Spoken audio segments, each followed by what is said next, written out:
Assalamualaikum warahmatullahi wabarakatuh. Pemirsa sekalian yang berbahagia, alhamdulillah saya Muhammad Lutfi Khairuddin bisa menyapa pemirsa sekalian pada kesempatan kali ini. Sebagai pengamat hubungan internasional, saya akan berbicara tentang Perserikatan Bangsa-Bangsa atau United Nations. Saya yakin pemirsa sudah tahu PBB itu melalui media-media, apakah itu televisi, internet, koran, dan seterusnya. Pemirsa sekalian, Perserikatan Bangsa-Bangsa atau PBB adalah badan dunia yang tujuan utamanya adalah menjaga perdamaian dunia, di mana PBB ini didirikan setelah terjadinya Perang Dunia yang kedua dan dimulai dengan dicetuskannya Piagam Atlantik atau Atlantic Charter, yaitu sebuah piagam yang disusun di kapal yang berlayar di lautan Atlantik antara Presiden Amerika Serikat tahun 1945 yaitu Franklin Delano Roosevelt dengan Perdana Menteri Inggris yaitu Winston Churchill. Nah, akhirnya disepakatilah berdirinya Perserikatan Bangsa-Bangsa. Karena sebelumnya ada LBB, bukan latihan baris berbaris pemirsa, tapi Liga Bangsa-Bangsa, yaitu tujuannya waktu itu adalah menjaga perdamaian dunia juga setelah terjadinya Perang Dunia yang pertama. Dan kantor atau markas besar Liga Bangsa-Bangsa bukan di New York, tapi berada di kota Jenewa, yaitu di Swiss, di Eropa Tengah, Middle Europe, di Switzerland. Pemirsa sekalian, PBB ini tujuannya menjaga perdamaian dunia. Langsung saja untuk menyingkat waktu, saya akan menyampaikan tentang keorganisasian Perserikatan Bangsa-Bangsa. Di PBB ada beberapa badan atau organisasi atau organ.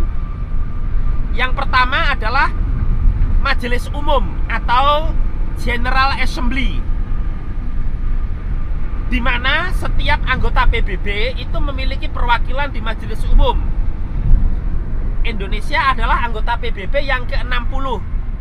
Dulu ketika pada masa Presiden Soekarno, pada masa pemerintahan Bung Karno, Orde Lama, Indonesia tahun 1956 pernah menyatakan diri keluar dari PBB.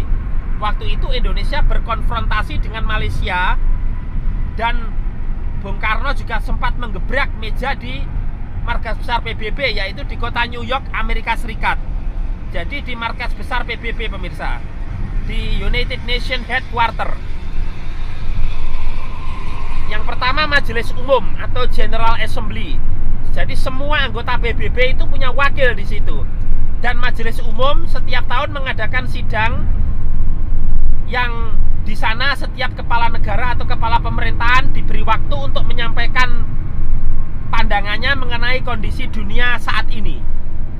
Yang kedua, lembaga PBB ada namanya Dewan Keamanan atau Security Council. Dewan Keamanan Perserikatan Bangsa-Bangsa, Security Council of United Nations, di mana anggota Dewan Keamanan ini dibagi menjadi dua jenis, yaitu anggota tetap atau fixed members dan anggota tidak tetap atau non-fixed members.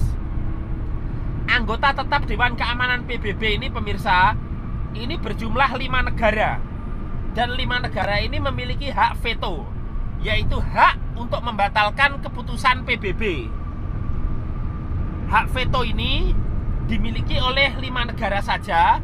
Yang pertama yaitu Amerika Serikat atau United States.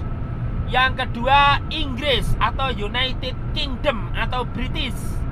Yang ketiga adalah Rusia, Federasi Rusia. Yang keempat adalah Cina atau Tiongkok. Kemudian yang kelima adalah Prancis. Pemirsa, kalau boleh saya sebut, Amerika Serikat presidennya sekarang Donald Trump. kemudian Presiden Rusia Vladimir Putin, Perdana Menteri Inggris Boris Johnson, kemudian Presiden Prancis yaitu Emmanuel Macron, kemudian Presiden Cina atau Tiongkok yaitu Xi Jinping, yaitu orang-orang yang lagi menjabat. Kemudian ada 15 anggota tidak tetap yang dipilih dalam masa jabatan 2 tahun, termasuk Indonesia pernah menjadi atau sering menjadi anggota tidak tetap Dewan Keamanan PBB yang dimilih di antara anggota-anggota Majelis Umum ini. Dan sidang Dewan Keamanan PBB ini berkuasa penuh atas kondisi dunia dan bisa mengeluarkan keputusan yang bernama resolusi.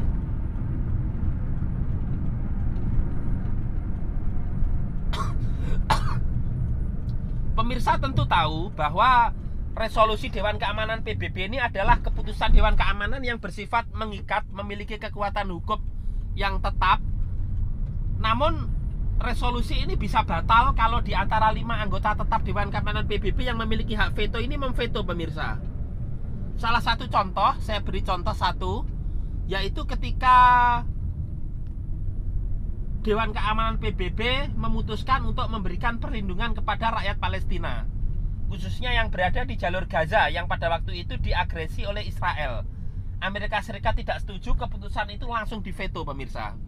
Akhirnya apa yang terjadi? Akhirnya keputusan itu gagal. Walaupun semua anggota Dewan Keamanan setuju, satu negara anggota tetap yang memiliki hak veto itu tidak setuju, keputusan itu langsung batal. Luar biasa kekuatan anggota tetap Dewan Keamanan PBB ini, pemirsa. Ini kemana, Bung? Oh ya, di dalam dulu aja ya. Iya, sebentar. Saya belum selesai nih. Ya, lanjut aja dulu. Oke, pemirsa sekalian, itu Dewan Keamanan PBB. Kemudian saya lanjutkan.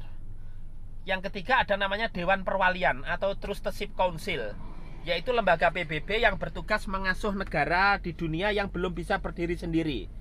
Tentu pemirsa ingat tahun 1999 ketika diadakan referendum di Timor Timur yang kemudian sekarang menjadi negara Timor Leste, yang akhirnya dimenangkan oleh kelompok yang pro kemerdekaan, memisahkan diri dari Indonesia. Nah, Timor Timur ini belum bisa berdiri sendiri. Karena itu sebelum menjadi negara yang berdaulat, PBB mengatur pemerintahan di Timor Timur yang sekarang menjadi Timor Leste itu. Artinya pemerintahan dipegang oleh PBB. Pada waktu itu bernama UNTAID, yaitu United Nations Transition and Administration of East Timor. Jadi pemerintahan transisi administrasi PBB untuk Timor Timur. Kemudian kemudian seiring berjalannya waktu menjadi UNAMED, yaitu United Nations Administration Mission of East Timor. Nah, ketika sudah bisa menjadi negara sendiri, maka kemudian Dewan Perwalian ini melepas Timor Timur dan menjadi negara berdaulat sampai dengan sekarang ini. Artinya ibarat anak ini disusui dulu, kalau sudah besar disapih, wis tidak disusu lagi, tidak dimii lagi, pemirsa sekalian. Ya kan, wis gak dimii meneh, itu loh. Wis jadi negara sendiri. Ada Dewan Perwalian Perserikatan Bangsa-Bangsa, Trusteeship Council of United Nations. Kemudian selanjutnya yang tadi yang pertama Majelis Umum, Dewan Keamanan, Dewan Perwalian. Yang keempat ada Mahkamah Internasional atau International Court of Justice yang bermarkas atau berkantor di Den Haag, yaitu di Belanda, di Nederland, di Holland, di Eropa Barat, pemirsa sekalian, Belanda. Nah, negara yang dulu pernah menjajah Indonesia ini. Terus ada kongsi dagang dulu namanya apa? TBC ya? Bukan TBC ya, VOC ya, maaf. TBC, VOC, Verenigd Oost-Indisch Company, kolonial Belanda itu. Jadi Mahkamah Internasional adalah pengadilan internasional. Setiap penjahat perang, khususnya yang terkait dengan kejahatan kemanusiaan atau humanity crime, itu diadili di sana, seperti Presiden Yugoslavia Slobodan Milosevic yang diduga membantai etnis Bosnia dan Herzegovina pada waktu itu. Kemudian ada juga yang terakhir Presiden Sudan yang terguling, Umar Bashir, juga dianggap sebagai penjahat perang, terlibat genosid, pembasmian etnis di Darfur, Sudan, dan diadili sebagai penjahat perang namun saat ini masih dalam proses pengajuan. Jadi yang keempat ada Mahkamah Internasional. Kemudian yang kelima, pemirsa sekalian, PBB ini ada namanya sekretariat atau sekretari. Jadi pemimpin tertinggi PBB ini bukan presiden, bukan kepala, chief atau chairman, namun seorang sekretaris jenderal atau sekretaris jenderal.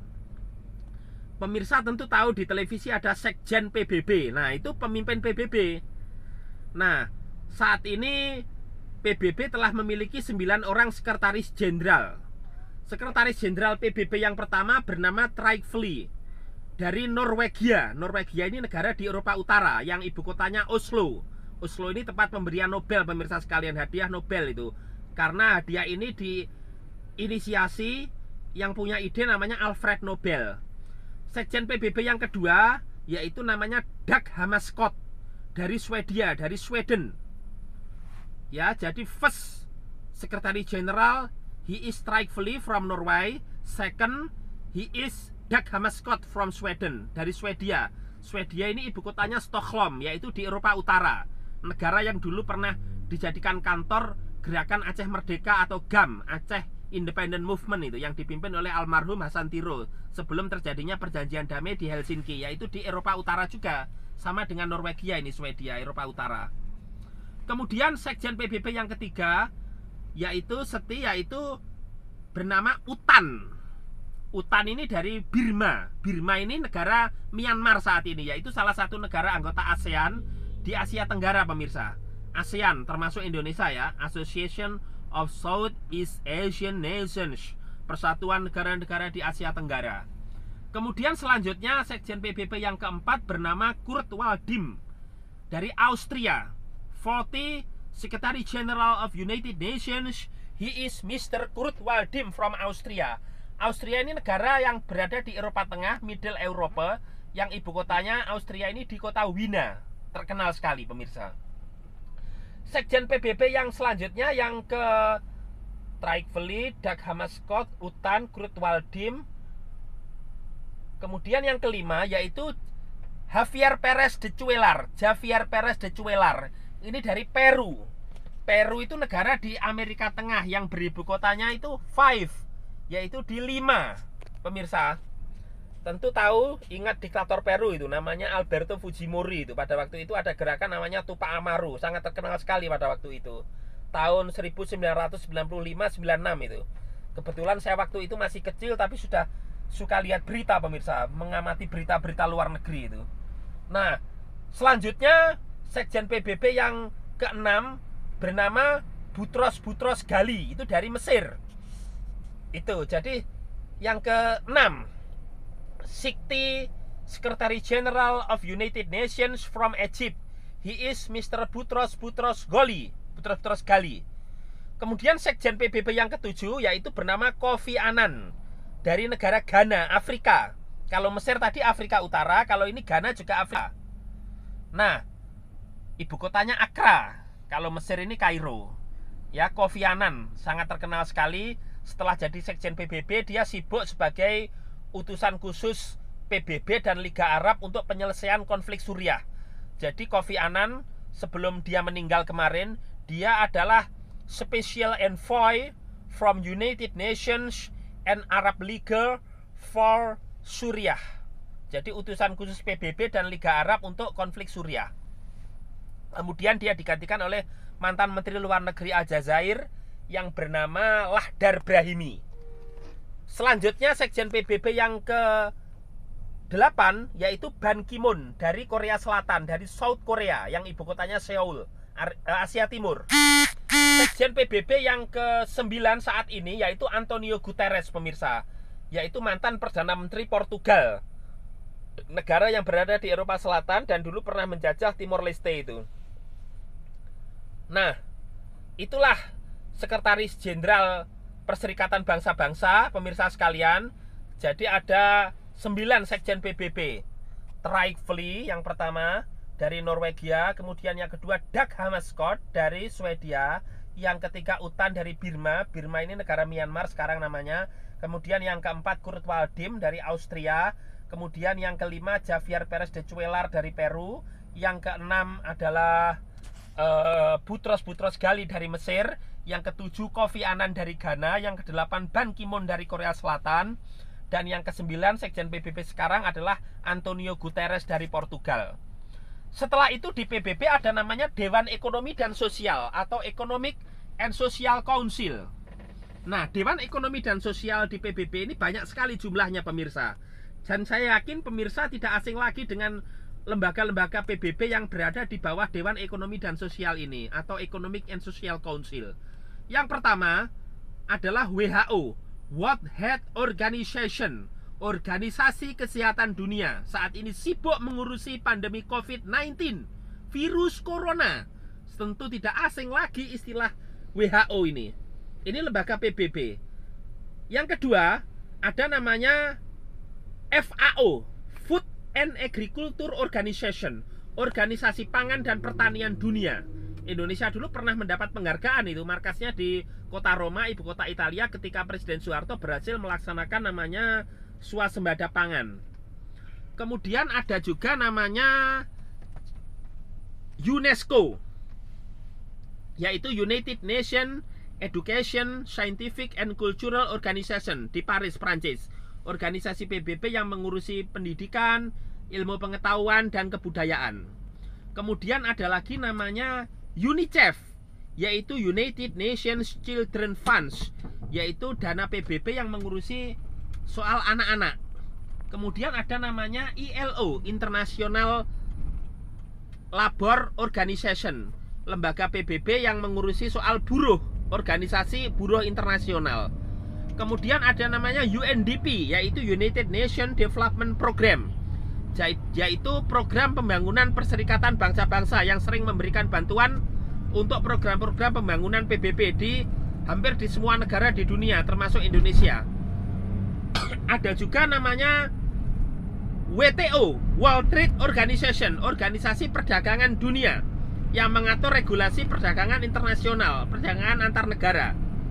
Kemudian ada lagi namanya UNHCR, yaitu United Nations Education High Commission for Refugees, yaitu komisi khusus PBB untuk urusan pengungsi, yang sangat terkenal ketuanya dulu dari Jepang, perempuan, yaitu namanya Sadako Ogata, yang sekarang saya tidak mengikuti siapa ketua UNHCR. Itulah sekilas tentang Perserikatan Bangsa-Bangsa, pemirsa sekalian. Mudah-mudahan bermanfaat. Dan PBB ini seyogianya tugas utamanya menjaga perdamaian dunia. Agar perdamaian tercipta, tentu kebijakan yang dibuat oleh PBB tidak boleh berpihak sebelah, harus seimbang. Adil itu seimbang, ada equilibrium, tidak harus sama, yang penting seimbang. Ketika menangani suatu konflik harus menjadi mediator, bukan pihak yang justru ikut dalam salah satu pihak yang berkonflik itu. Maka tugas PBB akan berjalan dengan semestinya kalau hal ini bisa dilaksanakan dengan baik, pemirsa. Sekian saja, mudah-mudahan bermanfaat. Ihdinas siratal mustaqim. Wassalamualaikum warahmatullahi wabarakatuh.